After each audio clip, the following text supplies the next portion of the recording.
Shalom, selamat pagi jemaat yang dikasihi Tuhan. Sebelum kita merenungkan firman Tuhan, mari terlebih dahulu kita berdoa.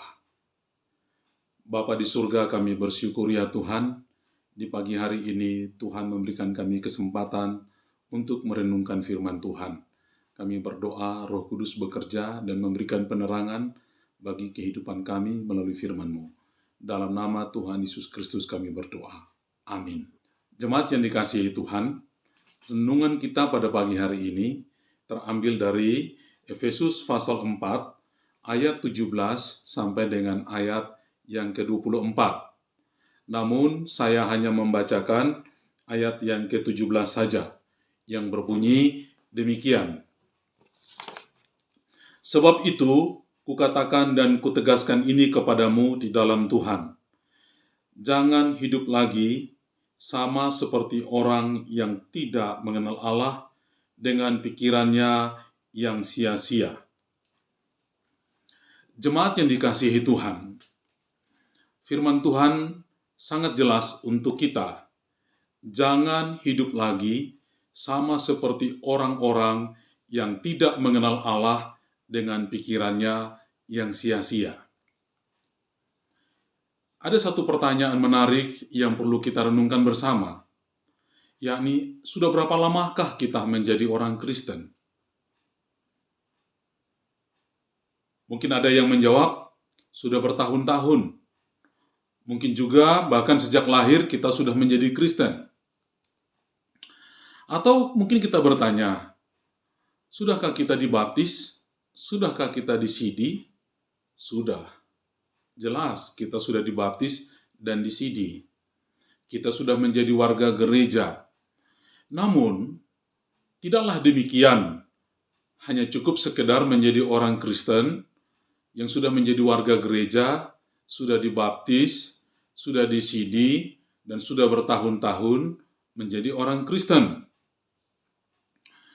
Kehidupan Kristen yang sebenarnya adalah kehidupan yang telah mengalami perubahan kehidupan dari kehidupan yang lama menjadi kehidupan yang baru. Yang dikehendaki Tuhan adalah orang Kristen yang telah meninggalkan kehidupan lamanya dan menjadi manusia baru.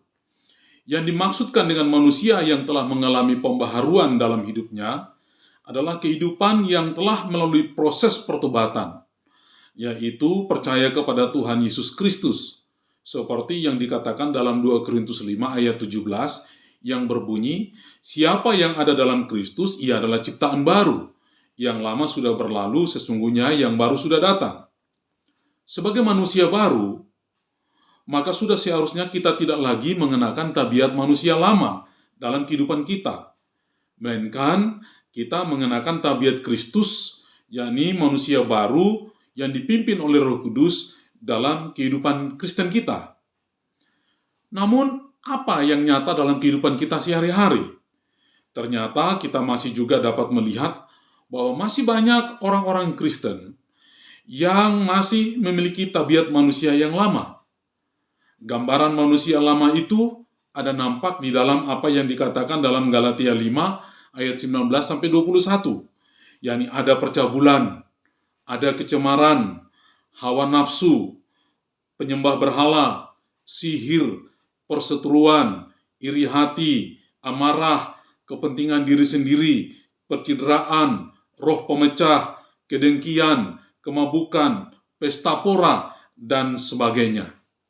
Jemaat yang dikasihi Tuhan, sebagai orang yang telah belajar tentang Kristus, sebagai orang yang telah mengikuti kata kesasi sidi, sebagai orang yang sekian lama telah menjadi Kristen, tentu sepatutnya kita meninggalkan manusia lama ini. Kita tidak boleh mengisi kehidupan kita dengan pikiran yang sia-sia, pikiran yang tidak ada kebenaran di dalamnya, pikiran yang menyangkali Kristus. Pada waktu kita melakukan percabulan, kecemaran, hawa nafsu, penyembahan berhala, perseteruan, perselisihan, iri hati, itu sama artinya dengan kita mengisi kehidupan kita dengan tabiat lama, di mana kehidupan kita itu tidak ada Kristus di dalamnya. Berbeda dengan manusia baru. Untuk bertumbuh menjadi manusia baru, langkah yang harus kita lakukan adalah membuang cara hidup yang lama tadi itu Dan kita harus menjadi serupa dengan Kristus yang dipimpin oleh Roh Kudus. Kehidupan kita adalah kehidupan yang diisi oleh pikiran-pikiran yang ada dalam pikiran Kristus, yaitu pikiran-pikiran yang dipandu oleh Roh Kudus, yaitu pikiran-pikiran yang penuh dengan sukacita, damai sejahtera, dan pengampunan. Kehidupan kita haruslah kehidupan yang mencerminkan kehidupan Kristen. Apa itu kehidupan Kristen? Kehidupan Kristen adalah kehidupan yang telah ditobatkan dari kehidupan lamanya. Kehidupan Kristen dimulai dari perpalingan dari kehidupan lama kepada Kristus, di mana manusia lama telah ditinggalkan dan kita mengenakan manusia baru. Bagaimana jalannya? Jalannya adalah bahwa kita harus mengakui dosa-dosa kita, dosa perselisihan, dosa percabulan dan hawa nafsu, dosa-dosa yang dilakukan oleh manusia lama itu harus kita akui. Karena firman Tuhan berkata, jika kita mengaku dosa kita, maka Ia adalah setia dan adil, sehingga Ia akan mengampuni segala dosa kita dan menyucikan kita dari segala dosa-dosa kita. Pertama Yohanes 1 ayat 9. Maka dari itu, janganlah kita menyimpan dosa-dosa masa lalu. Kita harus membuangnya. Dosa masa lalu tidak boleh menghantui kita dan menghambat pertumbuhan rohani kita. Kita harus bertumbuh kepada arah yang benar, yakni kepada arah kehidupan dari Tuhan Yesus Kristus. Sediakanlah banyak waktu untuk belajar firman Tuhan, karena melalui belajar firman Tuhan, kita mengenal Kristus secara pribadi dalam kehidupan kita. Kita bersekutu dengan Tuhan, sehingga kita semakin mengenal pribadinya, dan kita meneladani kehidupannya dalam kehidupan kita. Oleh karena itu, Bapak Ibu jemaat yang dikasihi Tuhan, cara untuk kita bagaimana menjadi manusia baru adalah menanggalkan manusia lama kita dan kita bersekutu dengan Allah. Kiranya firman Tuhan pada pagi hari ini menjadi berkat bagi kita. Tuhan memberkati kita. Mari kita berdoa. Bapa di surga, biarlah firman Tuhan pada pagi hari ini menjadi berkat bagi kami semua.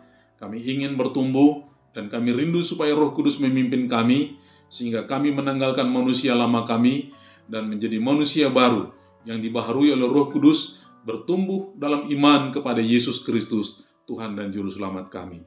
Dalam nama Tuhan Yesus Kristus kami berdoa. Amin.